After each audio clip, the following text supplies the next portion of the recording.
So Diane is a professional artist, and as my journey has evolved, I have added wellness modalities such as sound meditation and instinctive meditation to my offerings. I feel that I can combine my modalities and in some cases include my art. So I created my business, Art of Wellbeing. I've also dedicated an art website, dianecardello.com. Do you want me to share my screen, Bradley? Yeah, go for it. Okay. Here we go. All right. Diane, are you there? Yes, I am. Hi. So tell us about your work. Well, first and foremost, I am an artist. I paint intuitively, and I incorporate healing into my artwork. And people pretty much resonate with my artwork, I think, as a result of the energy that I incorporate with it. Mm-hmm. So that's where I began. And then I started to add, as I said, the different modalities to my work. And I just feel inside, I have all these ideas of just different scenarios that I could do. I get frustrated because I can't bring them to fruition. So I just really hit a wall. Mm-hmm. I love working with people. I love sharing what I do. But I'm so technically challenged, and my puppy is. I've been praying that he would stay asleep, so I apologize. So I have all the challenges, and it just, like I said, it makes me hit a wall. Yeah. Well, first of all, I want to say your art is absolutely gorgeous. Thank you. And yeah, I mean, I want it. So it's for sale. I know. I checked it out. So I would say, first of all, you're an artist. You're a true artist. And you said the first word you said was feeling, that people get a feeling from your art. And that's what you're conveying through the medium of, this mixed media work that you do. So I would say, to translate that to the web, you need to work with a fellow artist.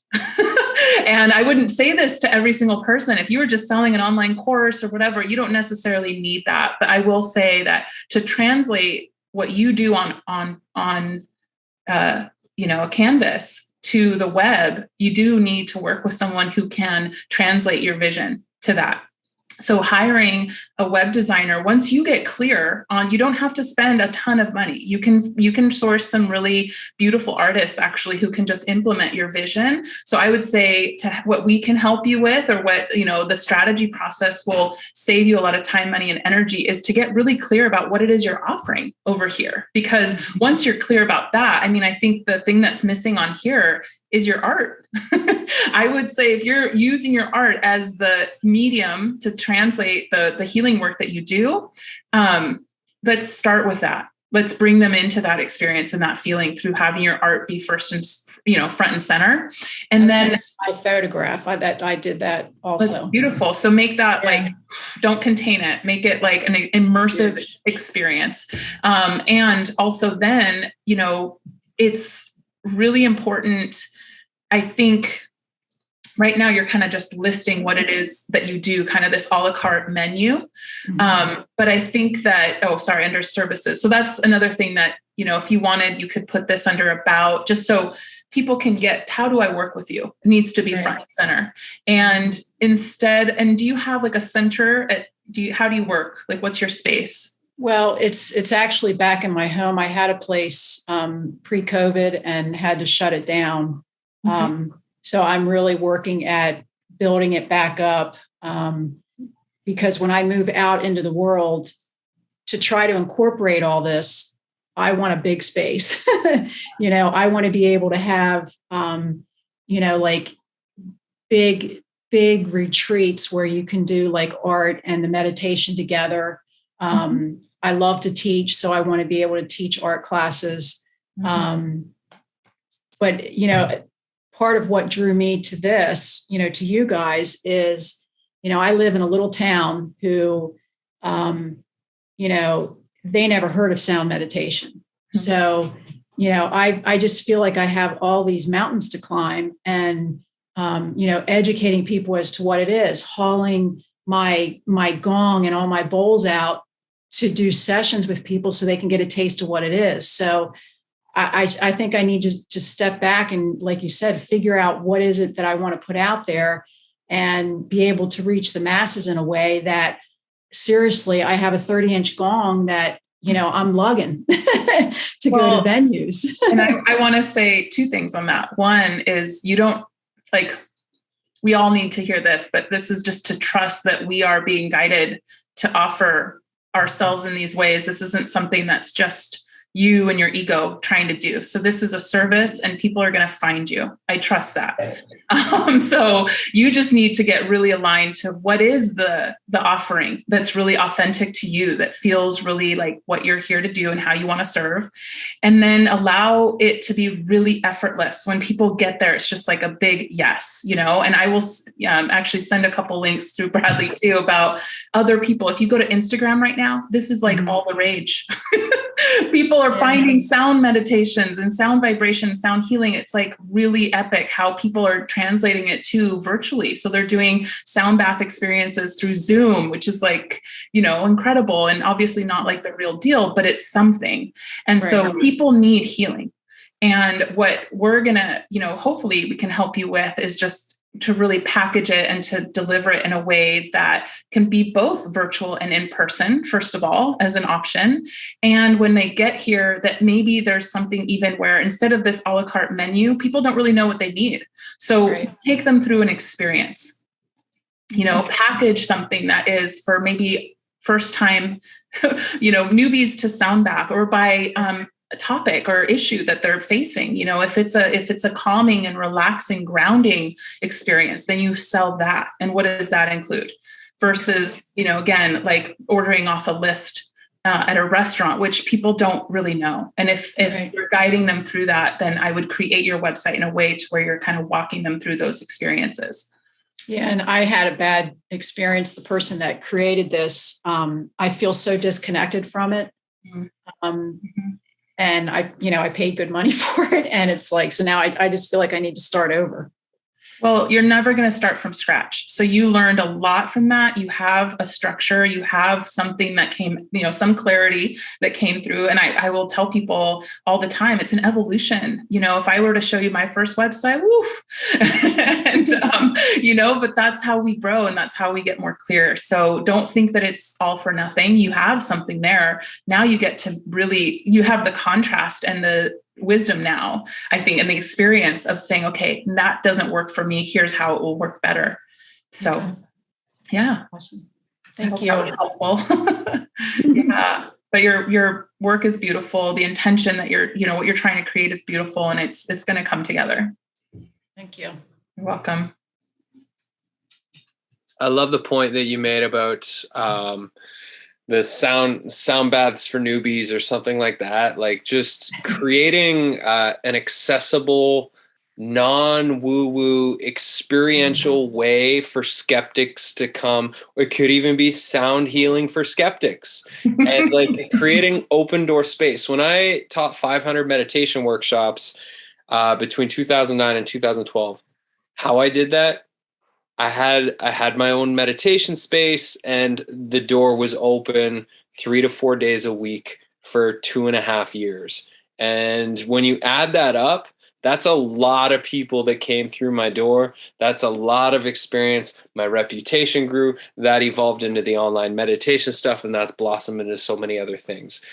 And I think like rhythms are really, really important as a creator. It builds trust. It helps the word spread. Somebody comes, they have an experience. If the next sound bath for skeptics isn't for another month, that's a long time. People forget about it. There's a lot of information going into people's brains. We need to if we're here to do the work that we're here to do, we need to be doing the work more often. If this is our dharma, if your dharma is doing sound baths, you should be doing a sound bath once or twice a week. And what I found with my meditations, there was once out of the 500 workshops where I was the only one that showed up. That happened once out of 500. Every other time, the exact perfect people showed up. Always. And you just need to have regular rhythms that people know. It's like Tuesday nights, sound healing for skeptics. It's like, great. Okay. I because what's going to happen is people are like, oh, I heard about those. I plan to make it. And they might hear about it for 3 months, and then they'll finally come out and they'll have a life-changing experience and become a client, and this becomes their path. But if we're erratic with our schedules, then we're not creating a foundation where people can trust that we're going to be there when they need us or when they're ready. Mm-hmm. So just want to share that. That's true. Makes me think of the gong. We hit it, and if you wait too long, again, the vibration dies down. Then you have to start over. But if you hit it, and then it's halfway gone, you hit it again, it just resonates, and it keeps exponentially building this vibration like that. More gong. That's my dog playing the bowl. Oh, you got a duo. I do. Okay. Thank great. you. Yeah, you're welcome. Next question, Michelle.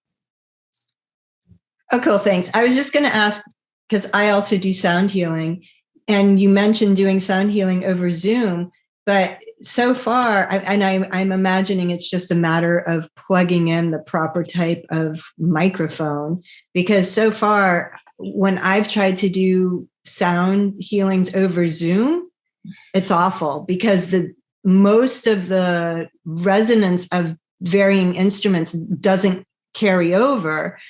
But when I've done sound healing with people on their phones, it seems to be okay. I don't know. That's a more technical question. Yeah. But sure, Neil can answer that. And I think, all of this, right? We're like translating these live experiences as much as we can, or as best as we can. So it's not ideal to do it over Zoom, but I do know what I would recommend is following some people. If you can find people on Instagram is like a great place. If you just, hashtag sound bath or sound therapy, you'll find a bunch of people and see how they're doing it and just see, what format works and what doesn't, because people are experimenting right now. Nobody has the right answers, but you need uploading a pre-recorded thing works. Exactly. Yeah. But if you want a live experience, look for people that are doing it and message them. Say, hey, your experience was epic. What software did you use? And then might get back to you and be like, oh, this is what I'm using. And be like, that just saved me 10 months of experimenting and having crappy results. And then at least you know what you need to get in order to create an equal experience. One of my good friends has been doing a lot of live streaming that you can check out. His name is Parangi. So Parangi is an amazing artist, and he'll loop like 30 different instruments for his live stream sessions, and the quality is world class. Another amazing musician who does a lot of live streaming is Elijah Ray, another friend of mine. And he, again, he's been live streaming for years. He's got it down. Go check out Elijah Ray and Parangi's live streams on YouTube and Instagram.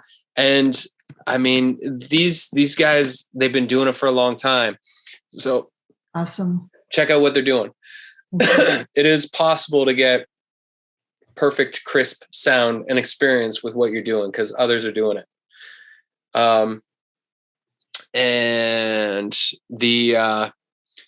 So some of your questions, the one question, Claudia, I think you have an answer for, do you know of any socially, environmentally conscious web hosts?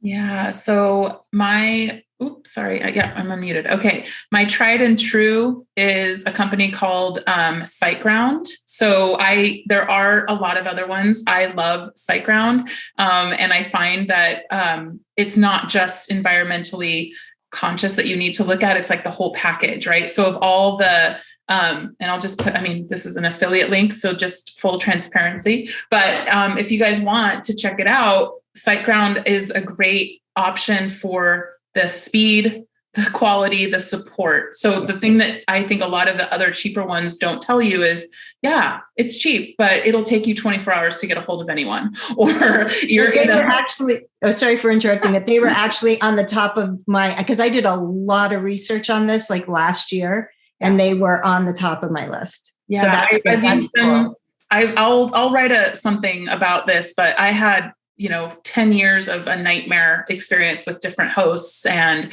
host companies being bought out and things like that. And then I got my whole hosting environment kind of hijacked by one of the companies. So that experience forced me to really do a lot of homework and go look for like the people who are going to be partners for me in my business. And because I never wanted to have that experience again. And SiteGround has been that for almost 5 years now. And they're amazing and tried and true. And they're on the Google ecosystem now. They've moved all their servers over to Google servers. So Google is doing some sort of one-for-one, like energy exchange program. So it's of all the options right now, I would say like SiteGround and the Google platform is probably the best to work with. Because we're in interesting times. Yeah. But was there another question, Bradley? Yeah, Neil, do you want to do the one about Anchor or about podcasting? Yeah, sure. So Michelle, you had asked what platforms do you recommend for presenting podcasts? And I think all three of us agree that Anchor is probably the best right at the moment. They're pretty much free. You just upload your things. They make it super simple for you to create a podcast and share it out with the world, which is great. I think I just heard something that with them also that you can do they partner like with Spotify or something? So like you can have music in the background and stuff. Is it them? Yeah, you can mix a show on Anchor. I think Spotify bought Anchor. Okay. And you can also, when you upload a podcast to Anchor, once you have your accounts all set up properly, it automatically feeds it to all the other podcasting platforms. So in one upload, your podcast goes out everywhere. Awesome. You can also do that through SoundCloud's RSS feed system, which we do for the Making Magic podcast that I've been doing for years. But it's a much more complex setup process to get SoundCloud synced to Spotify and iTunes. And so if you just want the least headache-free way to get your podcast off the ground immediately, I would recommend you do Anchor. Okay. And then what about VPNs? What's a VPN? Like the private. So like, let's say, for instance, I have clients that their information is private, like HIPAA. I need some of the work I do needs to be HIPAA compliant. And so like the VPN is like a private, I guess it doesn't show your IPO or something, or no, it's not IPO. IP address? Pardon? Yeah, that. I'm not sure about that. We have to look more into that, but I think it depends on your particular situation, like where you're going to be storing documents, and with people's information is usually what needs to be HIPAA compliant. So I'm not sure what it is that you're referring to. Like, for instance, like let's say I have an intake form on the website, and people fill that in, and they're putting, their date of birth and their medical history sometimes, right? Like certain things about their medical history. So it needs to stay private, and it's coming over the internet. And so, there's called a VPN. There's a bunch of ways to address this, so I'll just keep it simple. But you can use a form tool. Acuity scheduling, for example, is something I use with clients who are therapists who need this to be HIPAA compliant. Their system and their forms and their whole ecosystem is HIPAA compliant. So you can use that. If it's just an intake form and you also want to benefit from the scheduling, that's a good resource. But again, you can Google a bunch of different alternatives for that. But that's a good one that I know and trust. Yeah, I did a bunch of that research also last year. Okay, cool. Thank you. You're welcome. I think Andrea had one, and then Zensho also added one in. Do we have a few minutes to take those? I am more than happy to go over time to get to the last two. And for anybody that does have to go, check out the application form for the Creators Club in the next 9 days or less. If you want more of this type of focus coaching, it also comes with one-on-one coaching. And there's a lot of resources and templates and things that are going to make your life easier and better inside the club. And especially around podcasting, which Michelle also asked about, because I think that's a hot topic. So we're putting together like a gear list that is going to be sort of the equipment and the best options for getting your own podcast going, how to actually set it up, what are the marketing considerations, how to make sure that the technical pieces are set up, how to market it, et cetera. So that's a big topic that we'll address there as well.